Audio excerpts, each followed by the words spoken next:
Planning on buying a home in 90 days? Today, we're talking about game planning. If you want to have a stress-free home buying process, having a game plan is key. By the way, I'm Nathan. In case you're new here, I've earned 120 plus 5-star reviews by guiding home buyers through this process, as well as on the personal side, buying and renovating over 15 units, just like this one here.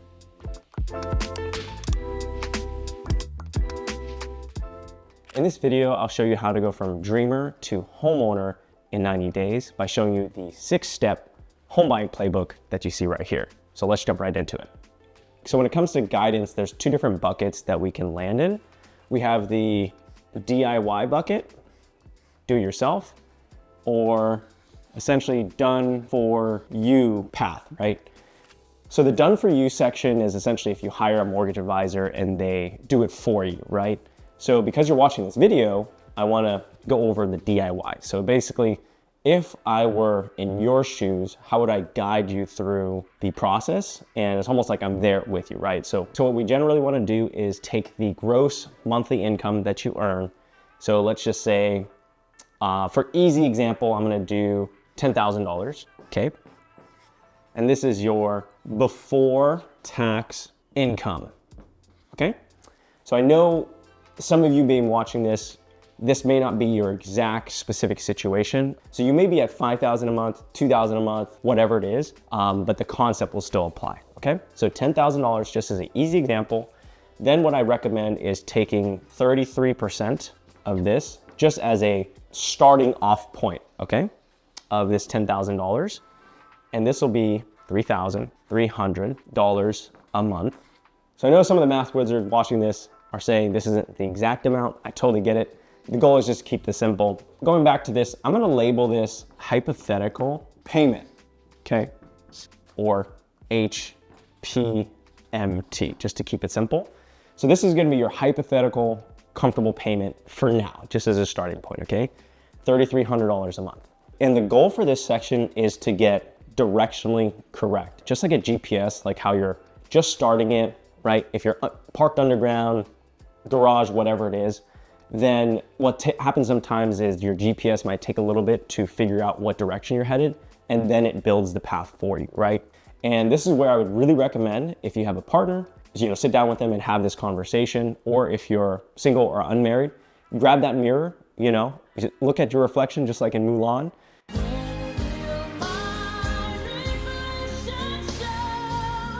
And that's where you want to ask yourself these 3 questions down below, and that'll help guide you to an even closer number, okay? So I'm gonna go over the 3 questions that you can ask your partner or yourself to help guide you, because we're in the guidance section, right? So number 1, after our monthly expenses, do I feel comfortable with this monthly payment? So that's where you want to go get the hypothetical monthly payment from earlier, right? So in this example, it was 33% of your before tax income, which is $3,300. So your scenario might be completely different, might be higher or lower. So that's where you want to ask yourself, do I feel comfortable with this monthly payment? So if you do right off the bat, hey, my rent is above $3,300, so I'm super comfortable, then you can obviously move on to the next step. But if you don't, that's where we want to move it down to something more realistic that fits your budget. And then the second question that I'm going to go over in a second will help eliminate some debt to maybe improve your comfortability. So number 2, are there any expenses that we don't really need?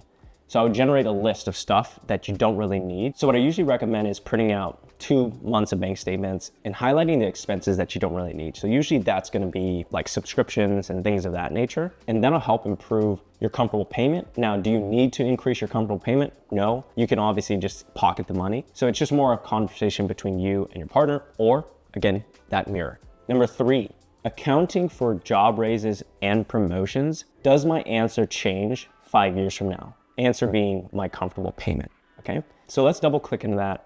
And I'm gonna walk you through what it could potentially look like your income 5 years from now using 4% raises as an assumption, okay? Now again, I'm just using that as an assumption. Yours might be lower, yours might be higher. And just in case you want to get a more accurate number than just using the 4%, you could go backwards, right? So we could look at the past 2 years, 3 years, 1 year, whatever works best for you. And you can look at your W-2s or your tax returns, right? And see how much your income has increased from a percentage perspective, right? So basically you can do the math with that and take the average over the 3 years, the 2 years, or 1 year. So I'm gonna do the math with you, and we're gonna use the $10,000 as an example. So assuming that there's 4% raises every single year and we're waiting 5 years, just quick, easy math, just to keep this simple, we just take 5 times 4, right? 5 years times 4%, and that's about 20%, right? So what you wanna do is take $10,000, which is your before tax monthly income, times 1.2, and that'll get you your salary of $12,000 in this hypothetical situation. And this accounts for, again, 5 years of raises at 4% each. So again, if you want to go backwards and look at prior historical data for your specific scenario, it could be 2%, could be 3, could be 10, whatever, right? You can average that and use that as a number. So let's just say it's 3%, right? So you would just take 5 times 3, so that's 15%. So then you would do 10,000 times 1.15, and that'll get you your new before tax salary. That's just a quick rule that you can use to gauge what your income would be 5 years from now. So doing a quick recap on that last section, accounting for job raises and promotions, does your answer change 5 years from now? So the reason why I say this is 5 years from now, if you project your raise and your income, more than likely your payment, your comfortable payment percentage-wise should go down, especially in California or any state where you have like locked-in property taxes, or if you get a 30-year fix, right? Generally speaking, let's say you start at 33% of your income, or even 40%. Let's just do 40%. So it goes 40%, 2 years roll by, and then it goes down to 35%, 2 years roll by, and then it goes down to 30%, 2 year rolls by, and then it goes down to 25%. And as time goes on, the idea is that your income should increase, generally speaking, to accommodate for the comfortable payment. So that's why I asked that question, and this will kind of help, again, get you started and get you a little closer and warmer in the better direction. Now, is it the exact end-all be-all answer? Probably not. But at least this gets you closer, right? So that's the goal for this section, and let's move on to the next one. And as I was recording this, I actually wanted to do a little extra bonus points and do the done for you section, just in case there's someone else there that's watching this that is going through the process or going through the pre-approval process. This should help them as well. So when it comes to the done for you or pre-approval section, when it comes to hiring a loan officer or mortgage advisor, they're generally going to be going over these 3 things in the guidance section. Now, again, they might be calling it something different. Most people should have at least like kind of a general process like this. So first thing that most should be doing during this section is really figuring out from a big wide net perspective or what products are out there. So really you're going to be casting like really wide net, right? So could the products be first time home buyer programs, conventional loans, FHA loans, VA loans, USDA loans, jumbo loans, non-QM loans. So very wide net, right? So they should figure out what products are available. And usually the next thing that's done in the guidance section is figuring out of these products that are available that you just saw, what's the best fit for my short and long-term goals? So basically what's gonna happen is we'll take section 1, a really wide net of all the loan programs that are out there, then filter it based on your goals, right? Short and long term, right? We don't want to just do short because then you're missing the other half, but we want to do both and use that as a filter to really down select and remove what options don't make sense and what options probably make more sense, right? So I just went over the second question, and again, there's a third one, but I wanted to at least double click and show you a common example of how to pair those two together, okay? So sometimes what I see is someone saved up for a down payment, closing cost, and they have a little bit for renovations. And let's just say they're handy, right, the client. So usually in that situation, they may want to do some of the light renovations, which is essentially a forced appreciation play. So basically forced, which is basically I do the sweat equity or I do the renovations and it force appreciates or increases the value of your house. The other is kind of like a passive appreciation where you just buy and wait. If that makes sense, like buy and then wait 5 years, 10 years, whatever it is.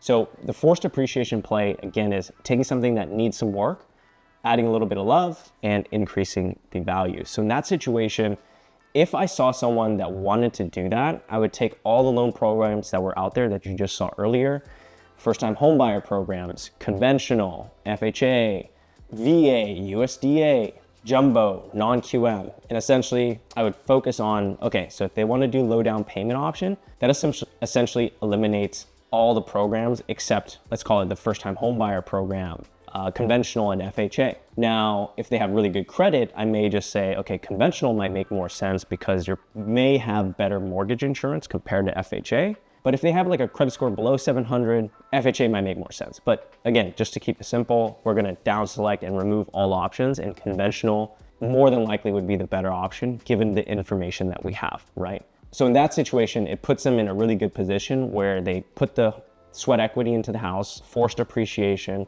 You may put 5 or 10% down, whatever the number is. And let's say it takes a year or even 2 years to renovate the house. By that point, you might have gained an extra 5% in appreciation or even 10%, right? Just naturally. So then you may be at 20% already to remove your private mortgage insurance. The framework is essentially, number one, wide net. Number two, down select and remove those options and figure out based on your short-term and long-term goals, using that as a filter to remove the other ones, right? Number three, for the done for you section for guidance is gonna be your preparing analysis. This is your third section. Again, different companies will name it differently, but in general, you're gonna do wide net, narrower, and then start preparing that analysis to really fine tune the option.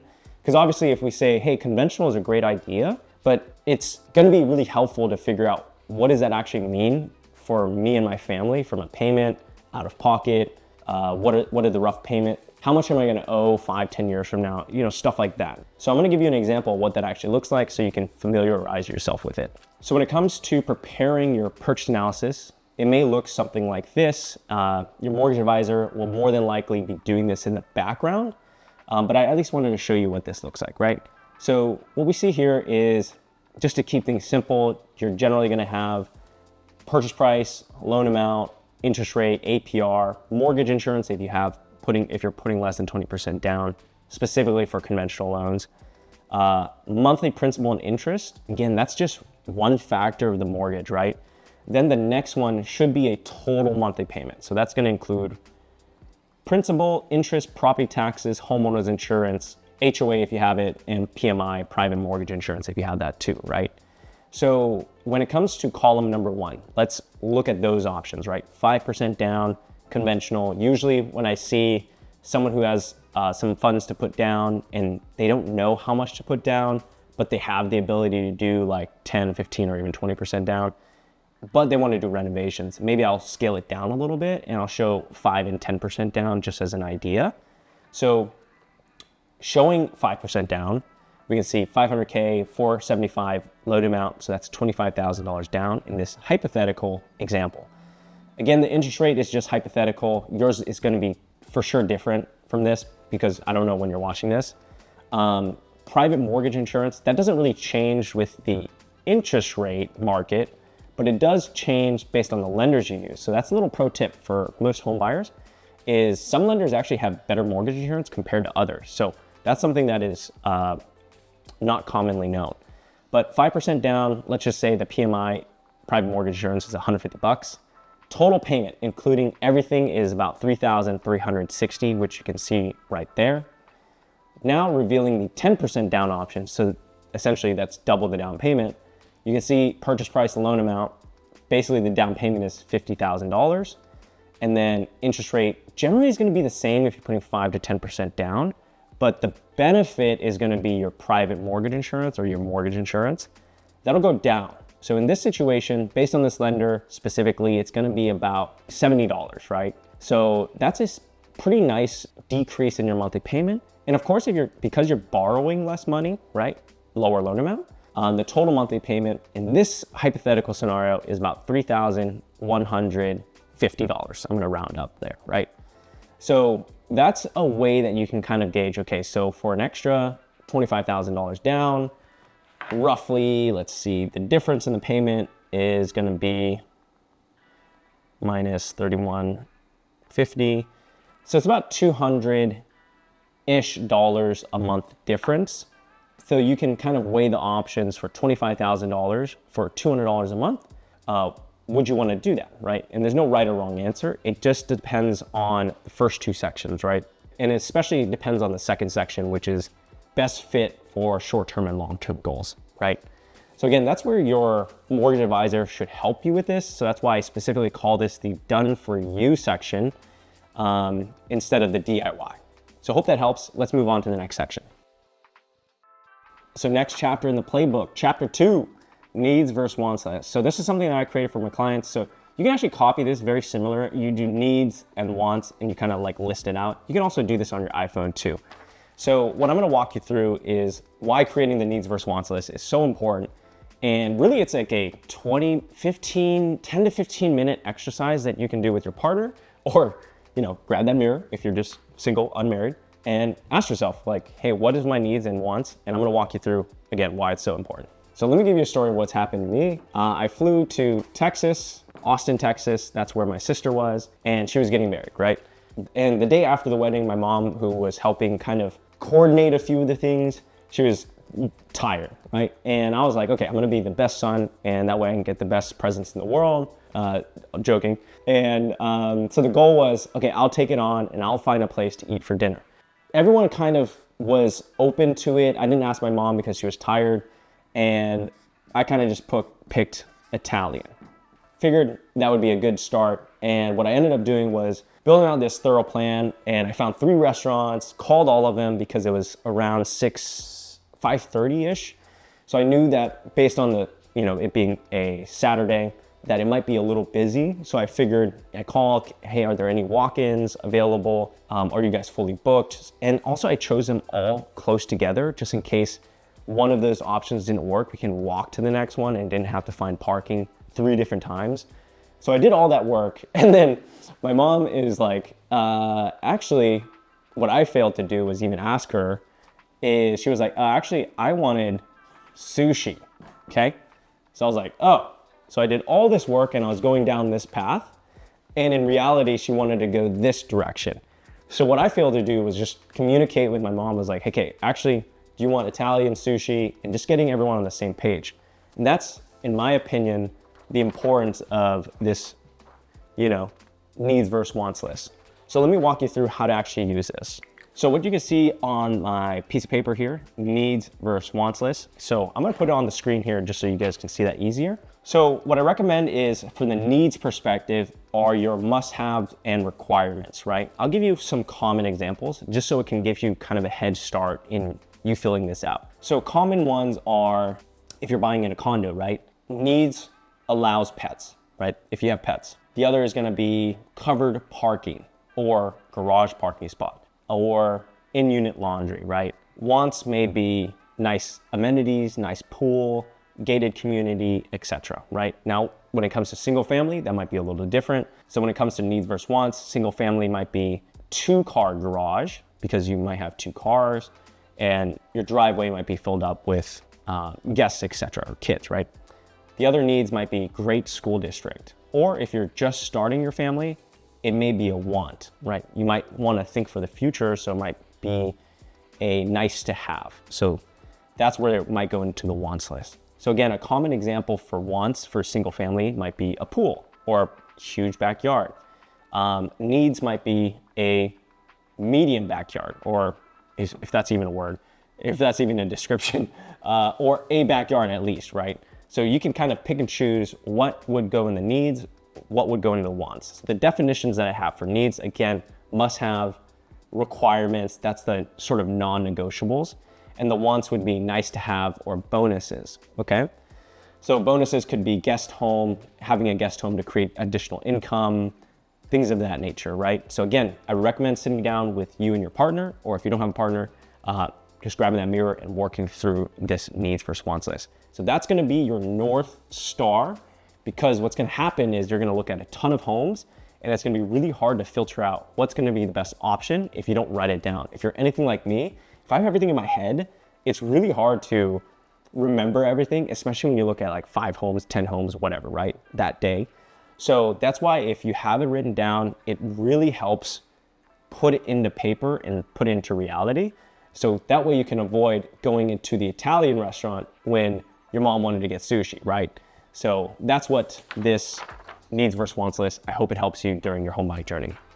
So chapter 3 of the playbook is purchase analysis. So what I'm gonna do first is show you the purchase analysis quadrant filter. That's essentially what I use to filter out multiple options and make it easier to understand. And then what I'm gonna do is show you an example of what the purchase analysis looks like, okay? So first things first is doing this quadrant filter like this, okay? So there's gonna be left-hand side and right-hand side, all right? So quadrant number 1 is gonna be, what's my payment? Probably the most important question, right? So that's where you're gonna put down your payment options. If you have 3 options, just write them down. The next quadrant is gonna be, what's my out of pocket? So that's gonna be your total out of pocket cost, right? Down payment plus closing costs. If you get seller credits, you would subtract that and all that nature. What's my total out of pocket for each of those options? So options 1, 2, and 3.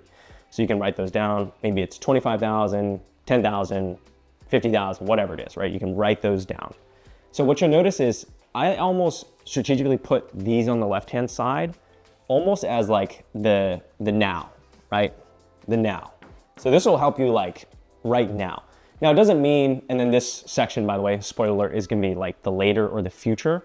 Now, obviously your payment will affect your later options and your out of pocket will affect your later option because you might not be able to invest as much, or you might be able to invest more in your retirement, mutual funds, ETFs, whatever.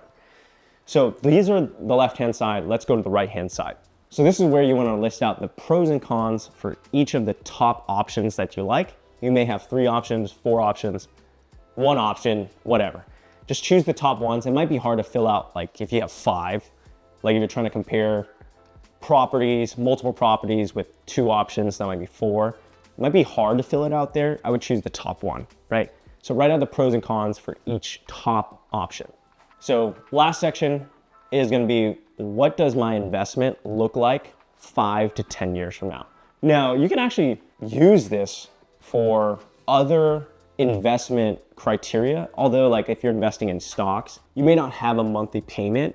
It may be a monthly distribution into the account, but I actually created this for myself because trying to figure out like different asset class or investment classes, how do I quickly choose or shortcut into what option I should choose, right? So I actually developed it for myself and applied it to purchasing house, investing, etc. So you can actually like replace these, by the way, with different terms that fit the investment class. So if it's stocks, it's like, how much am I contributing per month? Anyways, investment, what does my investment look like 5 to 10 years from now? So again, this is gonna be kind of like the later. So this is gonna be the later, or weighted more in the later. Obviously the pros and cons are gonna hurt or help now as well. But again, just for simplicity's sake, this is more weighted for impacting your mid to long-term goals, right? So the reason why I like this investment 5 to 10 years from now, this will also give you kind of a sneak peek of how much equity you could have and kind of reverse engineer how we can use that from there, right? So what I wanted to do is show you a little sneak peek of what the purchase analysis looks like. And I'm doing like a down payment optimization using 5, 10, and 15% down. Basically this client has the ability to put 15% down, but we're trying to figure out, do we keep some of the money saved up, invest it, or maybe use it for renovations, right? So those are some common examples. So again, your specific scenario might be different. You might be comparing conventional versus FHA, VA versus other VA options, jumbo versus conventional, all that good stuff. So again, this is just a little sliver for a specific scenario, right? But the framework and the concept should be the same, right? We're gonna have 3 options and really run it through the purchase quadrant filter, okay? So this is the tool that I use. Again, if you're using somebody else, you may have something similar to this or something like this. So obviously the framework is still the same. You're gonna compare other options and really figure out what is gonna be best based on the filters, okay? So what I filtered it based on was lowest monthly payment first. So that's gonna be, 15% down, 10, and then 5. So starting with, in this hypothetical example, again, this is all hypothetical. We're using 500K as a purchase price, loan amount, interest rates, principal, total monthly payment, and then total cash to close, which is your total out of pocket, okay? So let me walk you through each of these and I'll kind of highlight the important ones. So options 3 is 15% down. Generally speaking, the interest rate for 5, 10, and 15% down conventional specifically will be very similar, okay? The biggest difference is gonna be your private mortgage insurance, which you'll kind of see that shown in like the total monthly payment, right? But to keep things simple, we're gonna go run it through the filter. So filter number 1 is gonna be what's my total monthly payment? So what you can see here is you can write down each of these options. 2,998, 3,149, 3,360, okay? Then the quadrant number 2, which you might see over my shoulder, what's my total out of pocket? So that's where you wanna write down 88,000, 63, and then 38,000, right? I'm just using round numbers. So you can write the exact numbers or ballpark, okay? So then let's actually like walk through like the pros and cons, which you can see right over here. So I'm gonna walk you through that and I'll kind of show you how I would label each of these options with the pros, okay? And the cons. So 15% down, one of the pros is definitely gonna be, you're gonna have the lowest monthly payment. One of the negatives or downsides or cons are gonna be, you're not gonna have as much money in reserves or not as much money to invest in other things or renovations, right? Now, obviously, if that's not important to you, then 15% down might be a really good option, right? 10% down, okay, that's kind of the middle option, right? That's gonna be a very balanced approach, kind of the middle of the road option. And also, if you're buying in an HOA, that might actually be beneficial to get above that limit because you're gonna have what's called a limited HOA review for conventional loans specifically. And what that means is fancy word for a little more relaxed underwriting process for the HOA/condo, okay? The downsides of 10% down are it's really just a really balanced approach. So it's kind of its pro and also its negative, right? I think what the kids say, it's very mid, okay? So that's gonna be one of the negatives, right?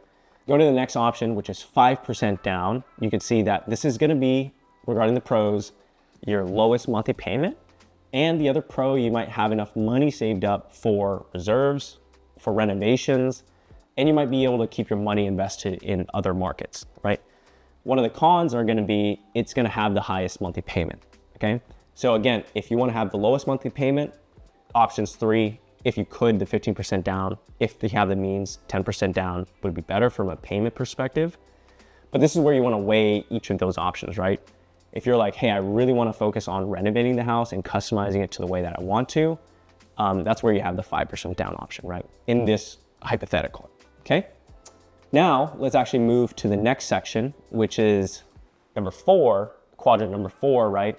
Which is gonna be, what does my investment look like 5 to 10 years from now? So if I get down over here, so now looking at what does my investment look like 5 to 10 years from now, we can actually see on my screen here is the equity snapshot.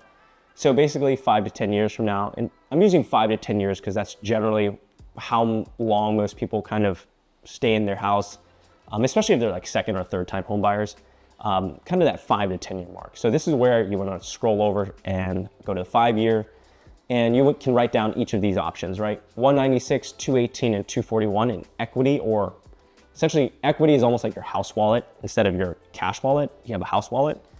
And you can kind of reverse engineer, okay, if I want to buy another house, this is roughly subtract closing costs when you sell, I can use for the next upgrade or buy another house, whatever, right?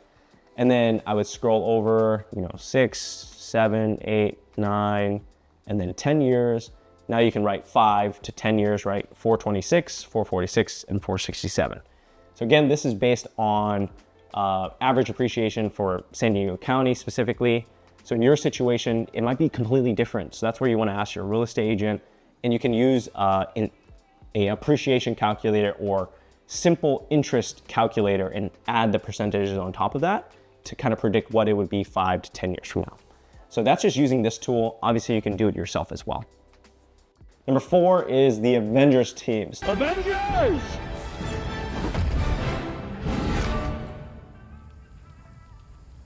Assemble. So that's where you want to assemble the dream team, right? That's going to be your realtor, and then your LO or mortgage advisor. What was that?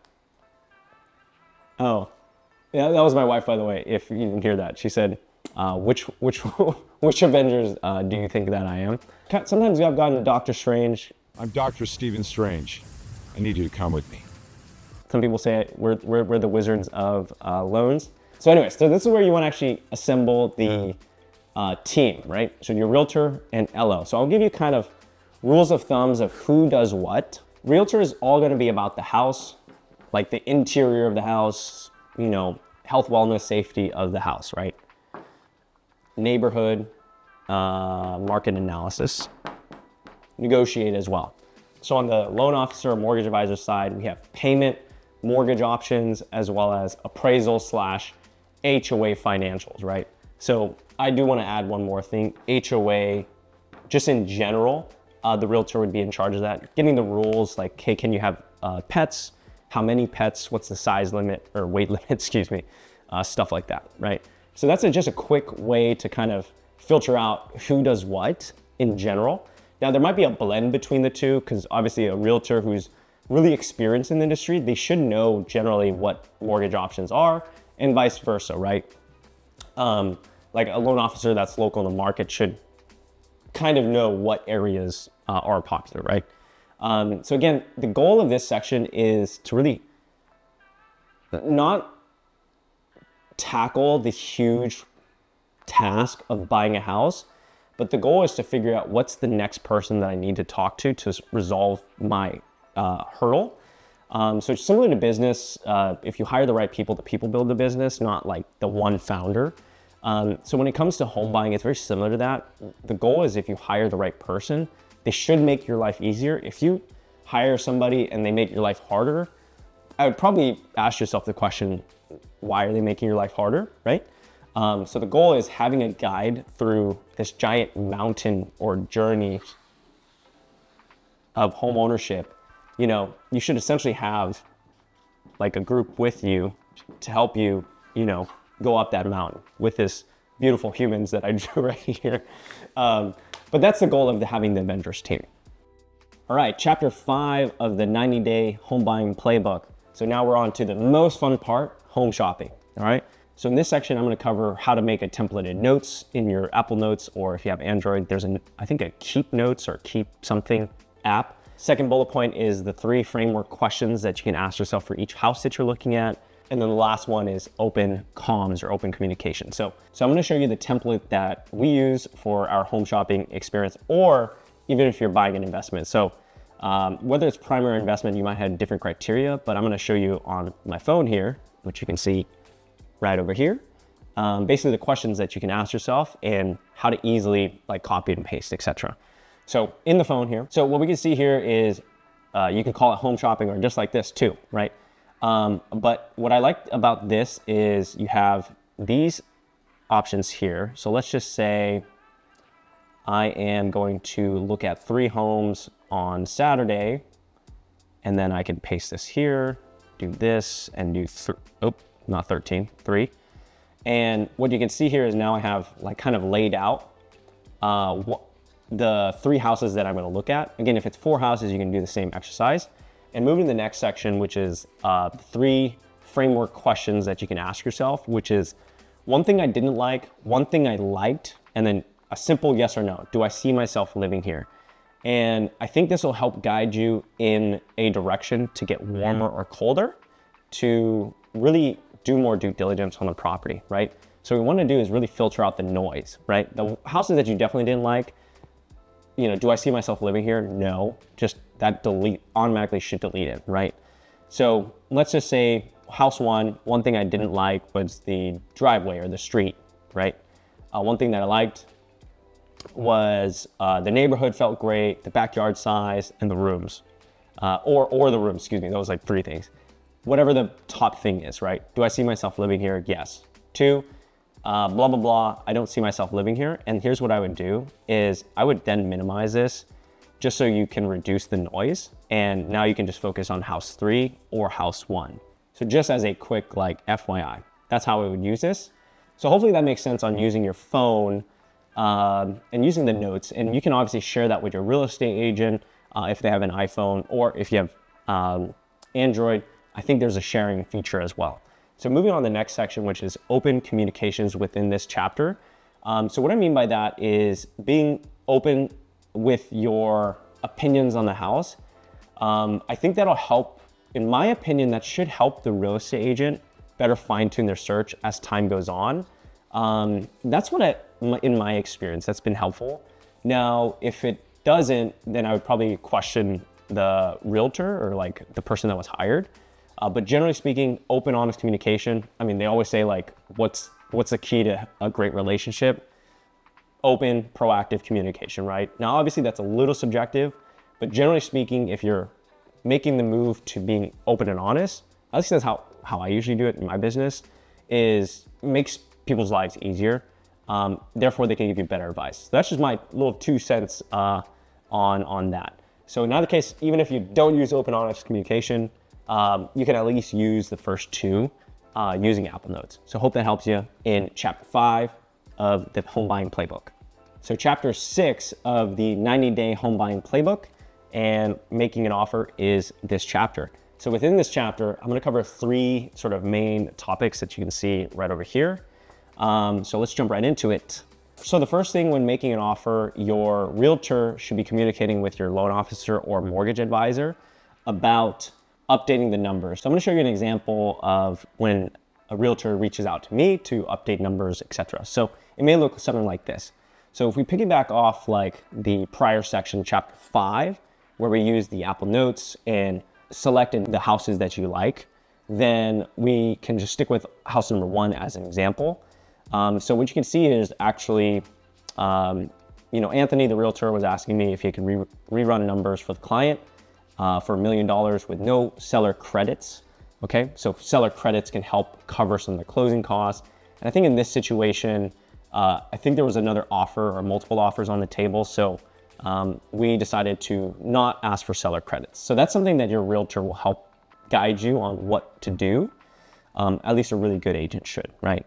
So the goal of updating your purchase analysis, so the first sort of section of chapter 6, is making sure that we get an updated payment range, just so from a, if you're buying a house, like at least for me, I would want to feel comfortable knowing where it's going to land, because interest rates change every day too. So even though you may have gone over the numbers a month ago or 2 months ago, it's kind of nice. It just gives you peace of mind knowing what the payment's going to be when you get the offer accepted, right? Or at least kind of like a smaller range, right?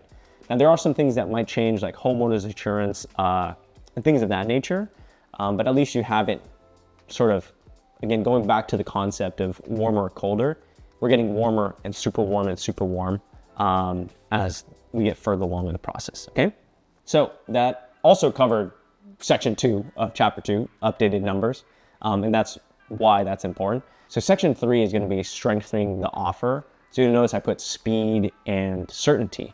So although your agent and loan officer, mortgage advisor should be communicating with each other, I think it's still important to kind of know the frameworks as a consumer or a home buyer that's looking to put an offer in, right? So when it comes to speed, do we need a fast closing to stay competitive, or can we do a slower closing, right? So usually if there's multiple offers on the table, like if there's a cash offer on the table that can close in 10 days, and we're gonna come in with like a 45 or 42 day closing, the seller is gonna be like, well, why wouldn't we accept the cash offer? Because it's more convenient. And usually if you're selling a house, you wanna get the money for a reason, right? So more than likely they might accept the cash offer, even though the cash might be a little lower, right? So to help compensate for that, you may wanna have a faster closing, right? So usually that's gonna be like a 10 to 14 day close. 14 is about the fastest that we can close, and most lenders can close kind of in that 21 to 30 range. So you're kind of like in a sweet spot if you're below 20. That's kind of like my rule of thumb, okay? And it doesn't mean that you need to close that fast.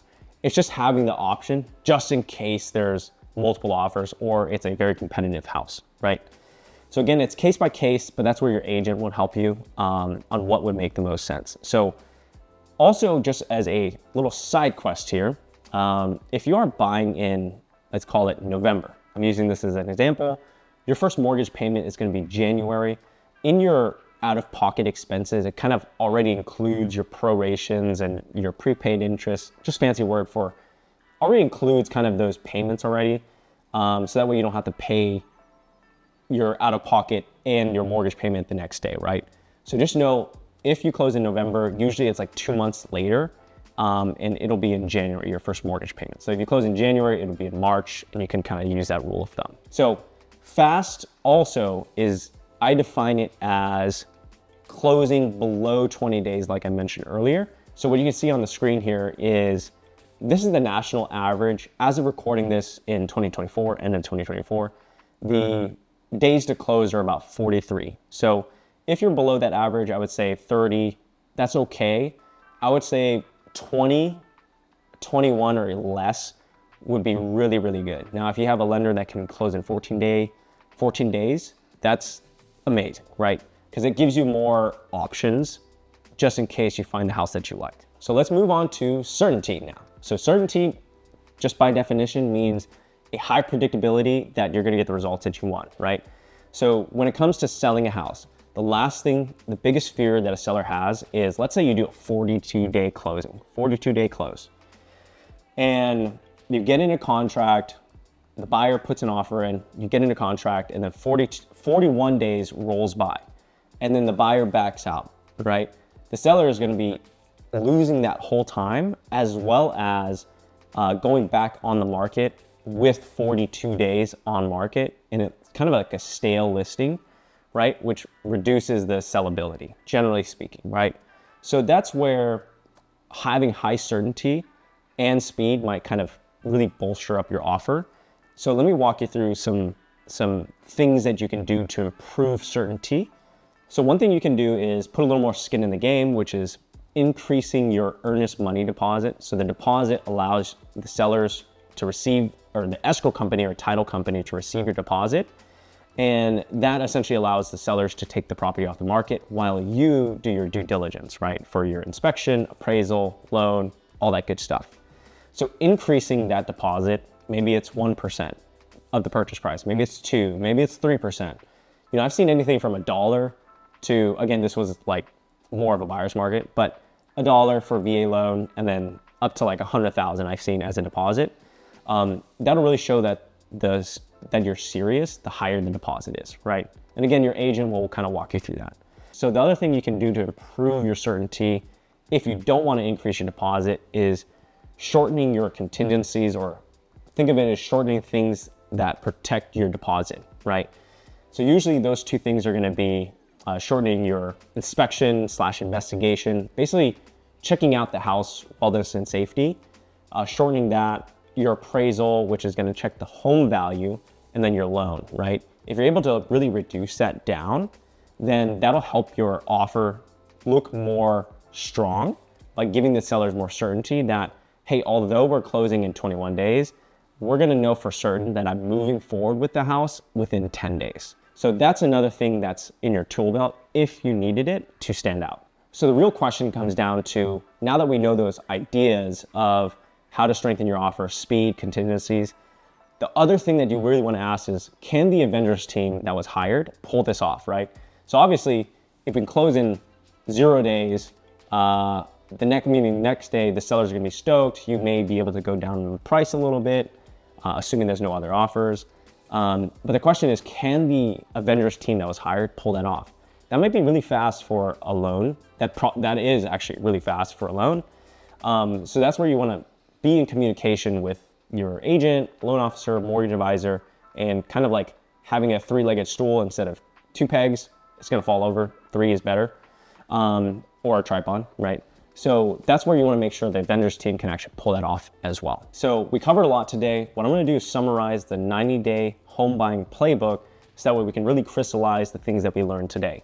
So the first thing that we covered, which is guidance. So remember, I covered the D.I.Y and the done for you. That's where we start with a hypothetical payment and make adjustments and ask yourself those 3 questions to, make the adjustments with your payment.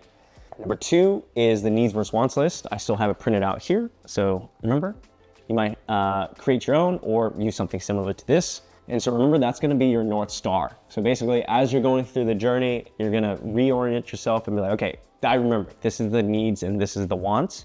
And avoid that dilemma where I was building out this detailed plan for Italian and then my mom wanted to get sushi. So completely different direction, right? And then number 3, which is purchase analysis. So that's gonna be really crunching the numbers, and we went over the purchase quadrant filter. Remember the little quadrant? I'll show it on the screen over here. And that's gonna help you filter out what options to choose, right? And then number 4 is Avengers team. So forming the Avengers team, that's gonna be your realtor and mortgage advisor. And usually those 2 people will help you resolve the other team members, right? Insurance, escrow, title, whatever, right? Number 5 is home shopping. So looking for a house, that's the fun part. Remember I showed you that little hack on your phone using the Apple Notes, and you can share that with your agent, asking those 3 questions. One thing I didn't like, one thing I liked, and then do I see myself living here, right? And using those shortcuts to remove options that you don't like. Number 6 is make an offer, right? So we showed you how to get updated numbers from your realtor to your loan officer, and really updating your purchase analysis. And the last one that we talked about was strengthening your offer. There's speed, and then there's certainty. If you've gotten this far in the video, consider subscribing and giving this video a like. Those likes and subscribes will really help me, almost like my North Star, to make more videos like this. I know it's very in-depth, so again, that's gonna be my North Star, to make more videos like this, if you like it. By the way, YouTube is recommending a video like this. Go check it out. And as always, I'm rooting for you. This is Nathan, signing out.